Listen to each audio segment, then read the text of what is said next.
Hi everyone, this is Nicole Troutman, Research and Instruction Librarian at Tennessee State University, here to share with you another open educational resource.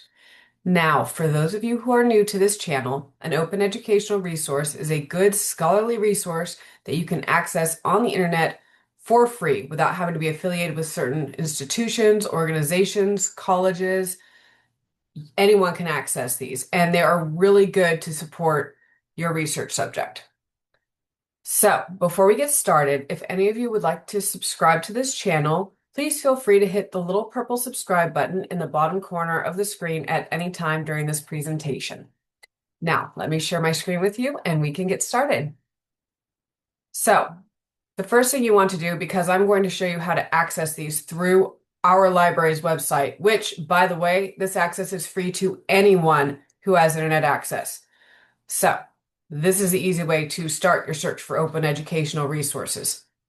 You want to type Tennessee State University Library into the search bar on your browser and hit enter. There you will find Libraries and Media Center, Tennessee State University. That is the one. So here's our web page. You want to go to Use Our Services, come all the way down to Scholarly Communications. Once you are here, click on Open Educational Resources. And it will bring you to our Open Educational Resources Research Guide. Now, this first section is all about open educational resources, what they are, why they are, how they are, all of the benefits, all of the great things. So if you're interested in learning more about them, please feel free to start here. As you scroll down, you will see that we have a variety of different topics listed to the left here. Now, if any of these match up with what you're researching, you can definitely click on it and see if the open educational resources under the tab actually has the information you're looking for. Today, though, we're going to go to general OER, since I'm sure we're all researching something different, and the general OER has a little bit of everything.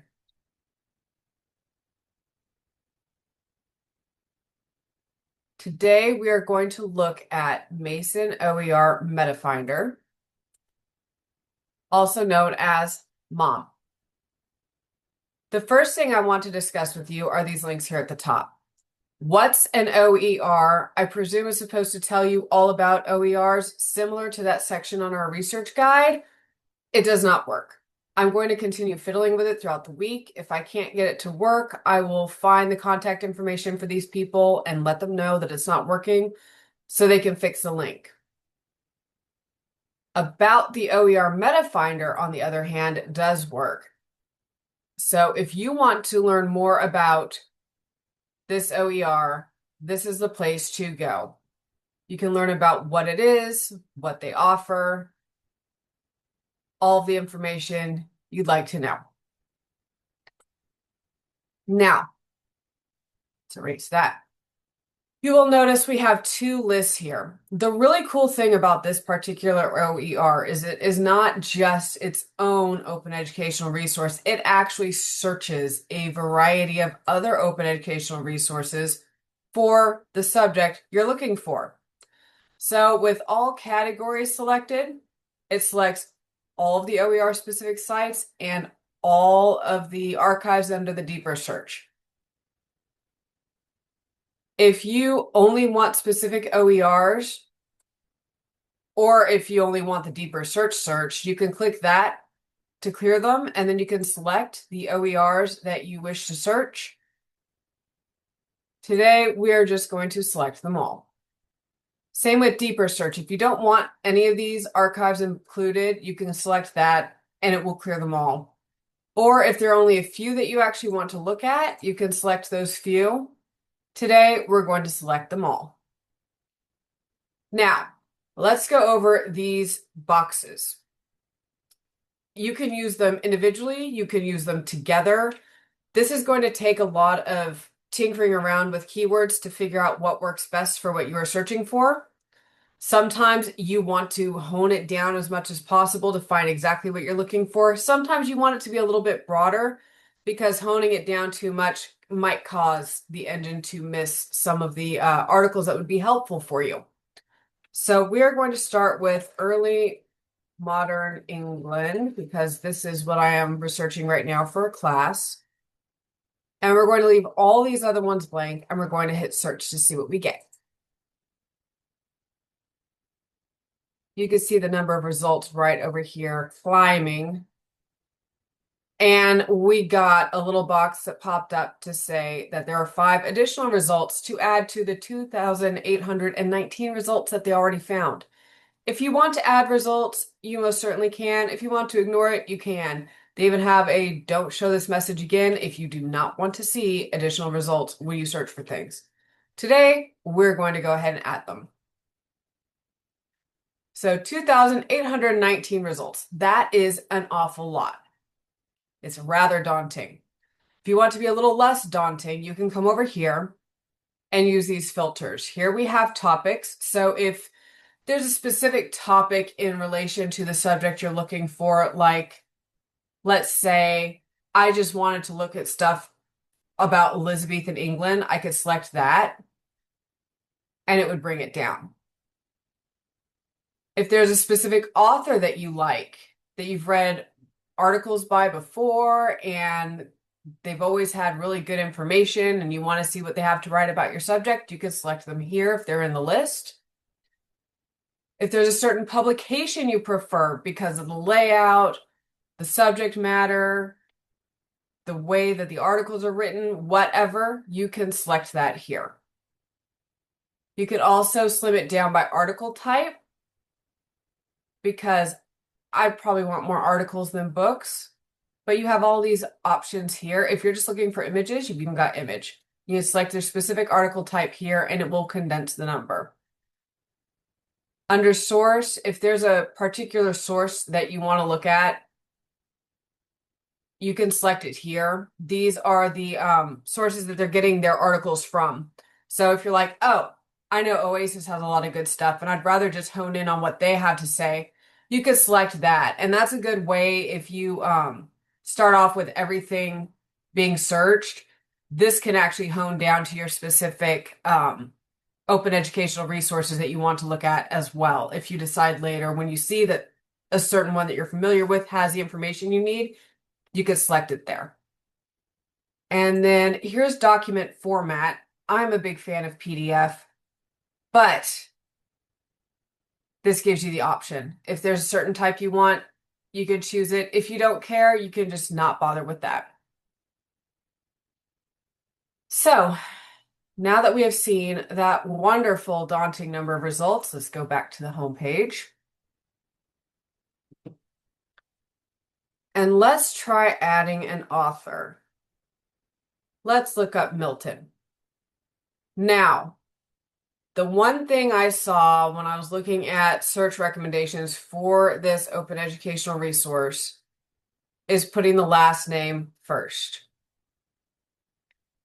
Because it says it will find it more easily if you put the last name in. So we can try searching just by last name and see what happens. And then we're going to try searching last name, first name, and see what happens there. And then we'll try date ranges. So let's go ahead and start with just the last name Milton and see what comes up. We still have our subject up there. You could do it without the subject if you wanted to. With the subject might be helpful because it will at least hone down what you're looking at. And of course, John Milton. That's exactly who I'm looking for.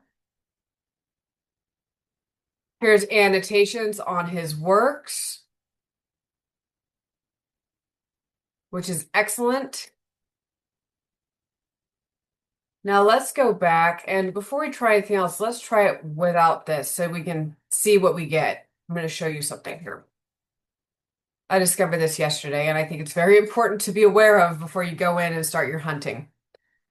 Milton Beck, Milton Vines, Milton Sayre, Milton Shaw. None of these are the Milton I was looking for. There are a lot of people with that last name. So keeping the subject in might help. see what this does. I have not tried this out yet. This actually did exactly what I hoped it would. It gave us the exact John Milton we want and 93 additional results. Let's add them. But you can see that is even more daunting than the last one at 12,170 results. So this would be a good time to go through your filters.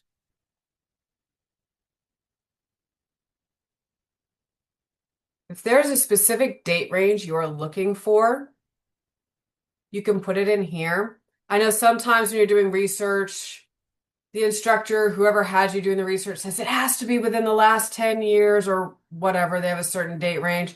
Sometimes they don't, but this is also a good way to get more recent material and minimize your references in that ever so daunting list. So Milton from 2016 to 2026.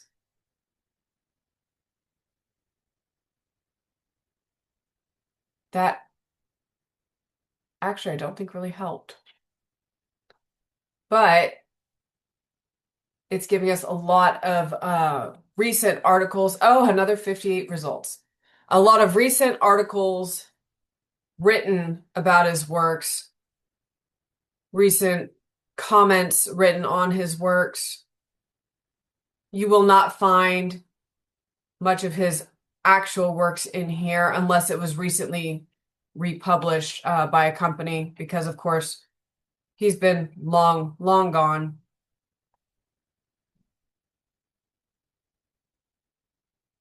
So let's go back. Now, let's go ahead and try title. We'll go ahead and erase these. Now let's try title by itself.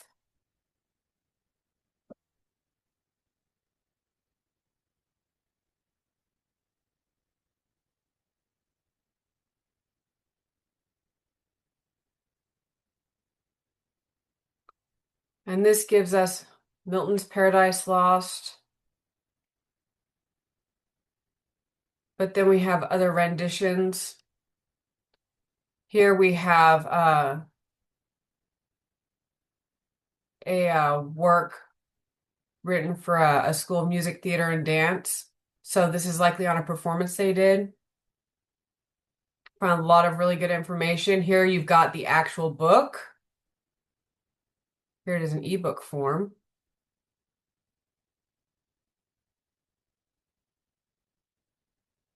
So that is what you will get there. Now, say there is an article you found. You cannot, for the life of you, remember the title, but you do remember the last name of the author, and you do remember what it was about, subject-wise. You can go ahead and put those two pieces of information in and hit search.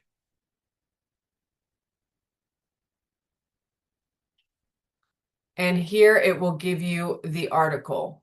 We've got Table Talk, Opinions on Books, Men, and Things, second series by William Hazlitt. Now, let's say you don't remember the author's name, but you know what subject area you were looking for, and you remember it had something to do with the table talk. You could put that piece of the title in, click search, and there it is. The one and only result is that article that we just looked at a moment ago. I really hope that this helps you all with your research. If you have any questions, any suggestions, any critique, please feel free to reach out to me. I will have my contact information in the description, along with the web address for this open educational resource in case you don't feel like going through all of the steps to get to it through our library. You can go directly through it from there. So, I hope you all have a wonderful remainder of your week. And I will see you next time.